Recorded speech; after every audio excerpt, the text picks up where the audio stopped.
satu amalan soleh yang pahalanya jauh lagi banyak daripada dunia dan seisinya.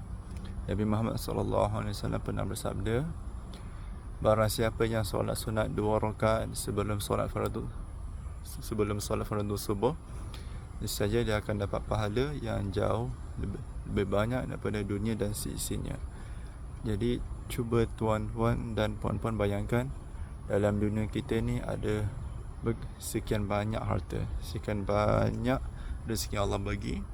Itu di bumi sahaja. Dekat langit ada banyak benda yang kita tak tahu. Jadi bila kita bandingkan antara bumi dengan langit, bumi ni umpama satu batu pasir di pantai. Dan Nabi Muhammad SAW bersabda, barang siapa yang solat sunat 2 rakaat sebelum solat fardu subuh, nescaya dia akan dapat pahala yang lebih baik dan jauh lagi baik daripada dunia dan seisinya. InsyaAllah kita sama-sama amalkan. Saya Dr. Umar. Assalamualaikum.